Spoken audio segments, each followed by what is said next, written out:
Hello everyone, so hi, this is Saurabh Raina. इस video में हम बात करेंगे ऑर्गेनिक कंपाउंड्स की एसिडिक एंड बेसिक स्ट्रेंथ के बारे में। सबसे पहले हम बात करेंगे कार्बोक्सिलिक एसिड की एसिडिक स्ट्रेंथ के बारे में। सपोज आपके पास कार्बोक्सिलिक एसिड है HCOH, आपने वाटर में इसे डिसॉल्व किया तो याद रखना ये क्या करता है, H+ रिलीज करता है। तो वाटर क्या करेगा, H+ एक्सेप्ट करेगा, बनाएगा H3O+ और ये बना देगा RCOO नेगेटिव। इक्विलिब्रियम की इक्वेशन लिखेंगे तो that is equal to concentration of the product RCOO negative की concentration into concentration of H3O+ divided by concentration of the reactant RCOH and concentration of water. याद रखना वाटर जो होता है वो लिक्विड होता है और लिक्विड की कंसंट्रेशन कांस्टेंट होती है। तो आप क्या कर सकते हो, ये वाला जो H2O है इक्विलिब्रियम कांस्टेंट के साथ मल्टीप्लाई कर सकते हो तो हमारा बन जाता है एक नया कांस्टेंट, इसे बोलते हैं एसिड डिसोसिएशन कांस्टेंट और डिसोसिएशन कांस्टेंट ऑफ एसिड। ठीक है, तो जितना ज्यादा Ka का वैल्यू होगा उतना ज्यादा डिसोसिएशन होगा, उतना ज्यादा H3O+ बनेगा और उतना ज्यादा एसिडिक स्ट्रेंथ इंक्रीज होगा। तो Ka की वैल्यू बड़े होने से एसिडिक स्ट्रेंथ क्या होती है, इंक्रीज होती है। अगर हम दो एसिड को कंपेयर करें, मिथेनॉइक एसिड और इथेनॉइक एसिड, फॉर्मिक एसिड भी कहते हैं एसिटिक एसिड, तो याद रखना फॉर्मिक एसिड की क्या होता है, Ka का वैल्यू ज्यादा हाई होता है, ये 10⁻⁴ है, -5 है, 10⁻⁴ ज्यादा होता है तो ज्यादा एसिडिक है। बट pK की फॉर्म में जब आप लिखोगे तो इसकी वैल्यू क्या होती है, कम होती है। तो कम वैल्यू का मतलब क्या है, एसिडिक स्ट्रेंथ ज्यादा है। नेक्स्ट हम बात करेंगे कार्बोक्सिलिक एसिड एंड अल्कोहल की एसिडिक स्ट्रेंथ के बारे में। ठीक है, दोनों में कंपैरिजन करेंगे। सबसे पहले कार्बोक्सिलिक एसिड में जब H+ ये रिलीज करता है तो ये बनाता है कार्बोक्सिलेट एनायन, ऑक्सीजन पे नेगेटिव चार्ज होता है। ठीक है, और ये कार्बोक्सिलेट एनायन क्या कर सकता है, अपने साथ रेजोनेंस, क्योंकि ऑक्सीजन पे लोन पेयर ऑफ इलेक्ट्रॉन्स हैं, वो इलेक्ट्रॉन यहाँ पे शिफ्ट होते हैं, कार्बन ऑक्सीजन के डबल बॉन्ड के इलेक्ट्रॉन यहाँ पे शिफ्ट होते हैं, तो रेजोनेंस शो करता है। वेयर एज जो अल्कोहल है उसमें क्या होता है, जब H+ रिलीज होता है तो बनाता है एल्कोक्साइड एनायन। ठीक है, एल्कोक्साइड एनायन बनाता है और इसमें कोई रेजोनेंस नहीं होता है। ठीक है, तो कार्बोक्सिलेट एनायन में रेजोनेंस होने की वजह से याद रखना स्टेबिलिटी क्या होती है, ज्यादा होती है इसमें। एज ए रिजल्ट क्या होता है, रिएक्शन फॉरवर्ड डायरेक्शन में शिफ्ट होता है। तो अगर प्रोडक्ट ज्यादा स्टेबल हो, रिएक्शन फॉरवर्ड डायरेक्शन में शिफ्ट होता है और H+ की कंसंट्रेशन क्या होती है, इंक्रीज हो जाती है। ठीक है, वेरएस जो एल्कोक्साइड एनायन है इसमें क्या हो रहा है, ऑक्सीजन पे ये R इलेक्ट्रॉन डोनेट कर रहा है, इसकी स्टेबिलिटी कम कर रहा है। सो एज ए रिजल्ट क्या होता है, जो conjugate base of carboxylic acid is stabilised by resonance. जो कंजुगेट बेस है विच इज कार्बोक्सिलेट एनायन, वो स्टेबलाइज हो रही है रेजोनेंस से। So that's why carboxylic acid are more acidic than the alcohol. Next हम बात करेंगे acidic strength of carboxylic acid and phenol. हम कंपेयर करेंगे दोनों की एसिडिक स्ट्रेंथ को। ठीक है, कार्बोक्सिलिक एसिड जब डिसोसिएट करते हैं तो बनाते हैं carboxylate anion plus H+ release करते हैं, वेरस फिनोल जब डिसोसिएट करता है तो बनाता है फिनॉक्साइड आयन प्लस H+। ठीक है, कार्बोक्सिलेट एनायन ऑलरेडी हमने पढ़ा है, जो नेगेटिव चार्ज है वो क्या करता है, इन दो ऑक्सीजन पे मूव करता है तो यहाँ पे रेजोनेंस होता है। वेरस फिनॉक्साइड में क्या होता है, जो नेगेटिव चार्ज है वो मूव करता है, और कैसे मूव करता है, ऑक्सीजन पे और ऑर्थो पैरा के कार्बन पे नेगेटिव चार्ज मूव करता है। अब इंपॉर्टेंट चीज क्या है, इनमें से जो आयन ज्यादा स्टेबल होगा उसमें क्या होगा, रिएक्शन फॉरवर्ड डायरेक्शन में होगी और वही सबसे ज्यादा एसिडिक होगा। ठीक है, कार्बोक्सिलेट एनायन की अगर हम बात करें, इसमें क्या हो रहा है, जो ऑक्सीजन है, ठीक है, इसमें 2 ऑक्सीजन है और negative charge is distributed over 2 electronegative oxygen atom. तो 2 इलेक्ट्रोनेगेटिव ऑक्सीजन पे नेगेटिव चार्ज क्या कर रहा है, डिस्ट्रीब्यूट हो रहा है। ठीक है, वेरस फिनॉक्साइड में देखेंगे यहाँ पे सिर्फ एक ऑक्सीजन एटम प्रेजेंट है तो नेगेटिव चार्ज इसमें याद रखना कम डिस्ट्रीब्यूट हो रहा है, वेरस कार्बोक्सिलेट एनायन में ज्यादा डिस्ट्रीब्यूट हो रहा है negative charge. As a result क्या होगा, carboxylate anions are more stable, ये ज्यादा स्टेबल होगी तो रिएक्शन फॉरवर्ड डायरेक्शन में यहां ज्यादा जाएगा, H+ ज्यादा रिलीज होगा। So that's why carboxylic acid are more acidic than the phenols. Next हम बात करेंगे नंबर ऑफ सब्स्टिट्यूएंट्स की। ठीक है, अगर आप नंबर ऑफ सब्स्टिट्यूएंट्स इंक्रीज करते हो इलेक्ट्रॉन विड्रॉइंग ग्रुप तो याद रखना एसिडिक स्ट्रेंथ भी क्या होती है, इंक्रीज होती है। सपोज हमारे पास एग्जांपल है CH2COH, यहाँ पे 1 क्लोरीन है, यहाँ पे 2 क्लोरीन है, यहाँ पे 3 क्लोरीन है। तो जो क्लोरीन है वो इलेक्ट्रॉन विड्रॉइंग ग्रुप है, तो वो क्या करेगा, ज्यादा क्लोरीन होने से वो ज्यादा इलेक्ट्रॉन अपनी तरफ विड्रॉ करेगा, एसिडिक स्ट्रेंथ इंक्रीज होगी। ठीक है, तो ये ऑर्डर होगा इंक्रीजिंग एसिडिक स्ट्रेंथ और डिक्रीजिंग pKa वैल्यू। ठीक है, नेक्स्ट हम बात करेंगे nature of the substituent. Suppose different substituent attach हैं, सारे इलेक्ट्रॉन विड्रॉइंग ग्रुप अटैच है, तो ज्यादा जो इलेक्ट्रॉन विड्रॉ करेगा, यहाँ पे फ्लोरीन जो था वो ज्यादा इलेक्ट्रोनेगेटिव होता है, वो ज्यादा इलेक्ट्रॉन अपनी तरफ विड्रॉ कर सकता है, तो वो सबसे ज्यादा क्या होगा, एसिडिक होगा। और आयोडीन वाला जो होगा वो लीस्ट एसिडिक होगा, क्योंकि वो लीस्ट इलेक्ट्रॉन अपनी तरफ विड्रॉ करता है। नेक्स्ट आ जाएगा पोजीशन ऑफ सब्स्टिट्यूएंट, ठीक है। तो याद रखना यहाँ पे हमारे पास दो कंपाउंड है, यहाँ पे क्या COH है, उसके साथ वाले कार्बन पे, तो नेक्स्ट वाले कार्बन को हम बोलते हैं अल्फा कार्बन। अल्फा कार्बन पे क्लोरीन है और यहाँ पे बीटा कार्बन पे क्लोरीन है। तो याद रखना जो एसिडिक स्ट्रेंथ है वो डिक्रीज होता है as the distance from the COH increases, मतलब जितना ये नियर होगा क्लोरीन COH के उतना ज़्यादा वो क्या कर सकता है, इलेक्ट्रॉन विड्रॉ कर सकता है। बट जैसे वो दूर जाएगा उसकी इलेक्ट्रॉन विड्रॉइंग कैपेसिटी क्या हो जाएगी, कम हो जाएगी। सो एज ए रिजल्ट जब ये क्लोजर होगा क्लोरीन सपोज COH से, तो उसकी एसिडिक स्ट्रेंथ क्या होगी, ज़्यादा होगी। नेक्स्ट हम बात करेंगे acidic strength of substituted benzoic acid. आपके पास बेंजोइक एसिड है, सपोज आपने पैरा पोजीशन पे मिथाइल ग्रुप अटैच किया हुआ है, या पैरा पोजीशन पे आपने नाइट्रो ग्रुप अटैच किया।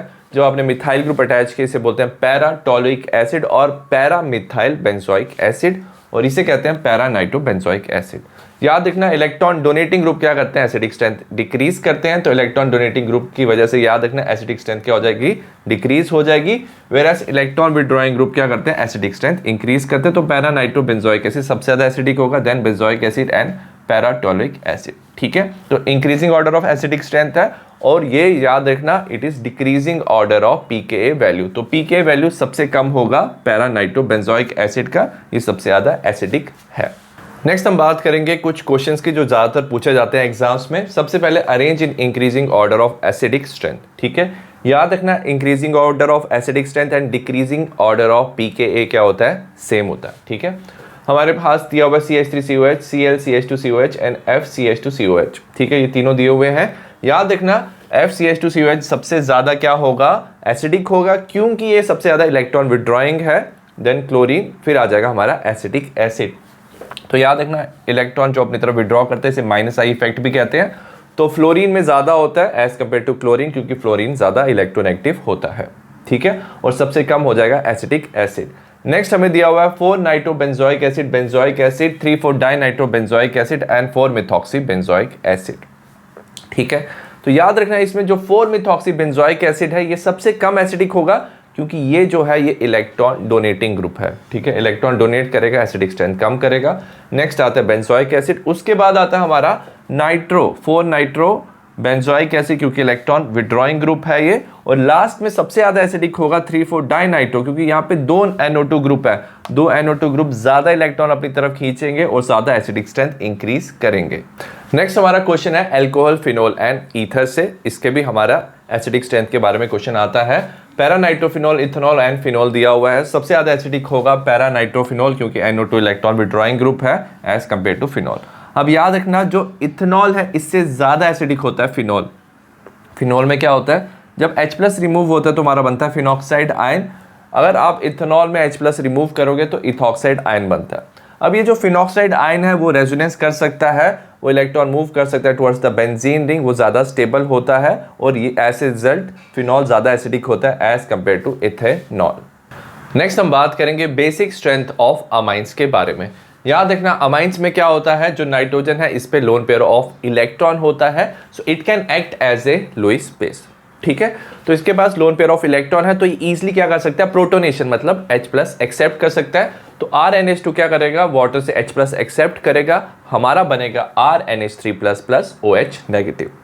इक्विलिब्रियम कांस्टेंट की फॉर्म में लिखेंगे तो प्रोडक्ट की कंसंट्रेशन मतलब RNH3+ into concentration of OH negative divided by the concentration of the reactant concentration of RNH2 into concentration of water.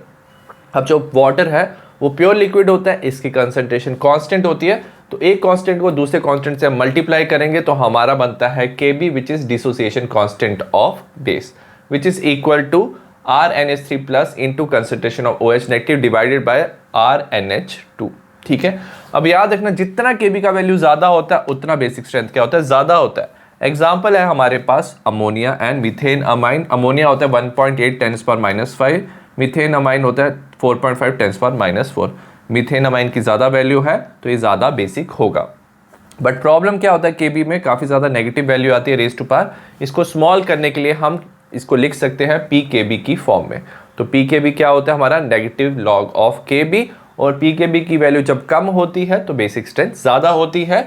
तो अगर हम देखेंगे मीथेन अमाइन का है 3.38 और अमोनिया का था 4.7, तो मीथेन अमाइन का pKb कम है तो ये ज़्यादा बेसिक है।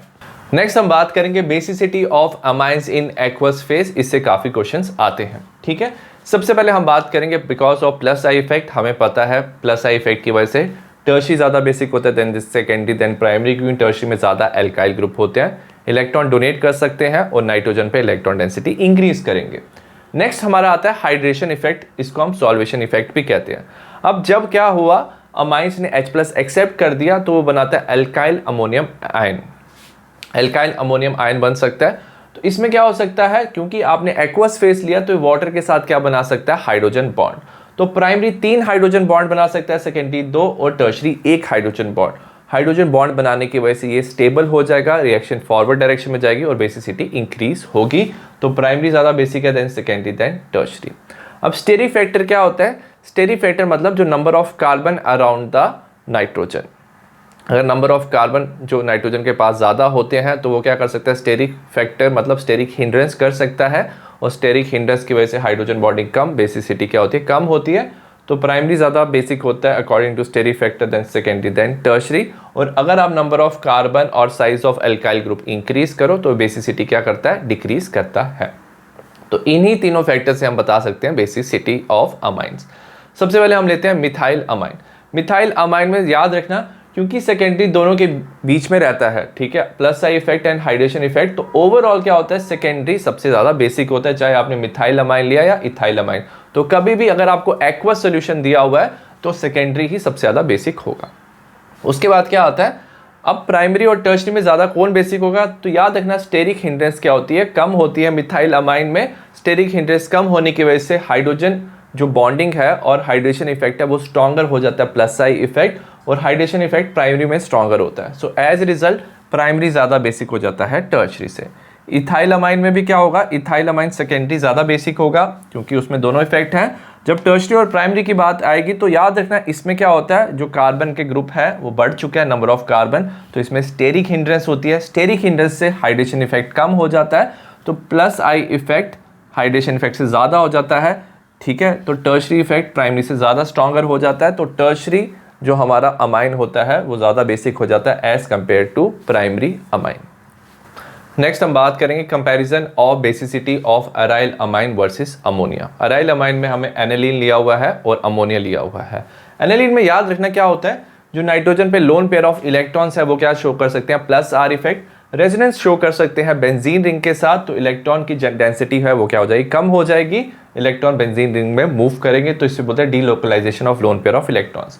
वेरएस अमोनिया में क्या होता है, लोन पेयर ऑफ इलेक्ट्रॉन्स वहीं पे रहते हैं, इसे बोलते हैं हम localised. So as a result ammonia में ज्यादा लोन पेयर ऑफ इलेक्ट्रॉन्स होंगे, ज्यादा इलेक्ट्रॉन की डेंसिटी होगी, तो अमोनिया ज्यादा बेसिक हो जाएगा as compare to the aniline.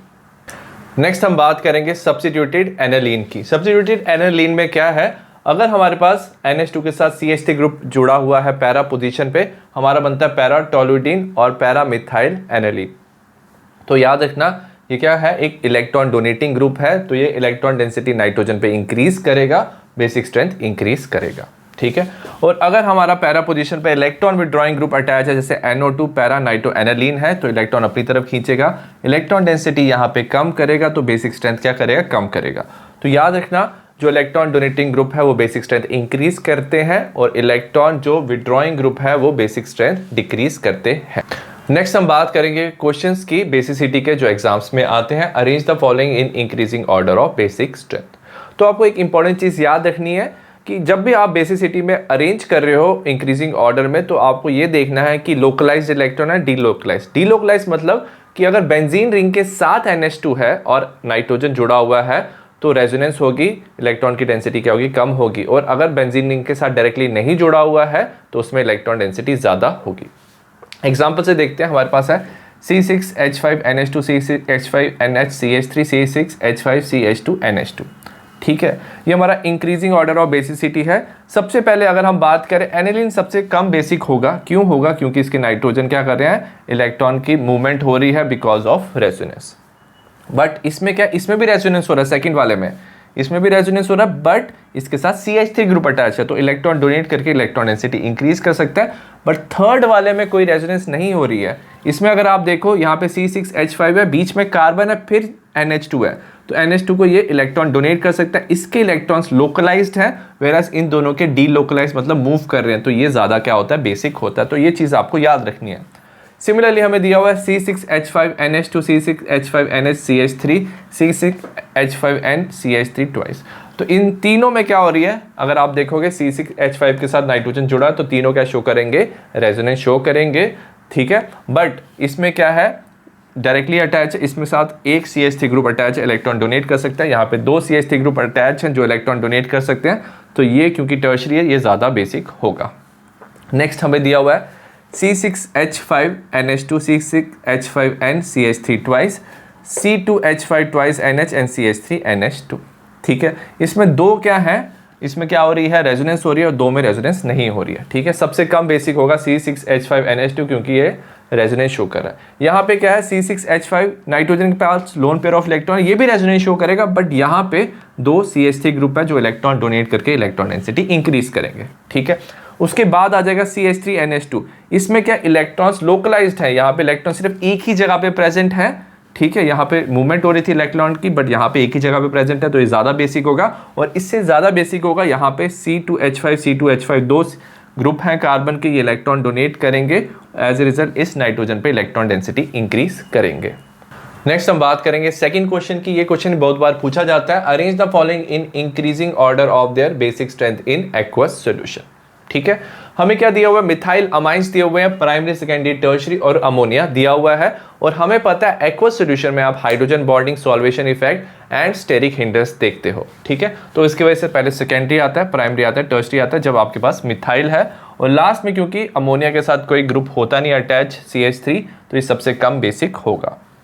Next, ये ऑलरेडी हमने क्वेश्चन किया, बट यहाँ पे क्या दिया है, arrange following in decreasing order of pKb value. Decreasing order of pKb is also increasing order of basicity, ठीक है। इंक्रीजिंग ऑर्डर ऑफ बेसिसिटी के नाम से आप देखेंगे, ठीक है। ये सब दिया हुआ है। सबसे कम बेसिक कौन होगा, C6H5NH2, क्योंकि इसमें क्या हो रहा है, ये रेजोनेंस करेगा, इलेक्ट्रॉन अवेलेबल नहीं होंगे, ठीक है। यहाँ पे भी रेजोनेंस होगी, बट CH3 इसको इलेक्ट्रॉन डोनेट करेगा, इन दोनों में रेजोनेंस नहीं होगी, तो दैट्स वाई ये ज़्यादा बेसिक होंगे। यहाँ पे C2H5 इसको इलेक्ट्रॉन डोनेट करेगा, यहाँ पे दो हैं C2H5NH, ठीक है। तो ये इंक्रीजिंग ऑर्डर ऑफ बेसिसिटी है और decreasing order of pKb value है। नेक्स्ट क्वेश्चन हमें दिया, arrange the following in increasing order of basicity. हमें दिया एनालीन, पैरानाइट्रोएनालीन एंड पैराटोलुइडीन, ठीक है। सबसे पहले अगर हम बात करें पैराटोलुइडीन की, ये सबसे ज़्यादा बेसिक है क्योंकि CH3 इलेक्ट्रॉन डोनेटिंग ग्रुप है, एज ए रिजल्ट क्या हो जाएगा, बेसिक स्ट्रेंथ इंक्रीज करेगा। फिर आ जाएगा एनालीन, NO2 क्या है, इलेक्ट्रॉन विड्रॉइंग ग्रुप है, तो पैरानाइट्रोएनालीन सबसे कम बेसिक होगा क्योंकि नाइट्रोजन से इलेक्ट्रॉन अपनी तरफ खींचेगा। नेक्स्ट, ये क्वेश्चन फिर से आया, बट इसमें क्या दिया हुआ है इस बार, arrange following in increasing order of pKb value. Increasing order of pKb का मतलब क्या है, डिक्रीजिंग ऑर्डर ऑफ बेसिसिटी, ठीक है। जो सबसे पहले ज़्यादा बेसिक है उसको हम पहले लिखेंगे। इन सब को आप देखते हैं, सबसे कम बेसिक क्या होगा, C6H5NH2 एनालीन, क्योंकि इसमें क्या हो रहा है, रेजोनेंस हो रही है, इलेक्ट्रॉन्स अवेलेबल नहीं है। उसके बाद आ जाएगा NH3, अब इससे ज़्यादा बेसिक होगा C2H5NH2, क्योंकि इसमें क्या है, ये इलेक्ट्रॉन डोनेट कर रहा है। यहाँ पे C2H5 ट्वाइस, क्योंकि ये दो तरफ से इलेक्ट्रॉन डोनेट कर रहा है, तो ये सबसे ज़्यादा बेसिक होगा। तो ये हो जाएगा हमारा डिक्रीजिंग ऑर्डर ऑफ बेसिसिटी और increasing order of pKb value. I hope आपको ऑर्गेनिक कंपाउंड का acidic strength and basic strength समझ आया हो। सिमिलर टाइप ऑफ ऑर्गेनिक के वीडियोस मैंने बनाए हैं, डिस्क्रिप्शन में आपको लिंक मिल जाएगा। So see you in the next video, bye.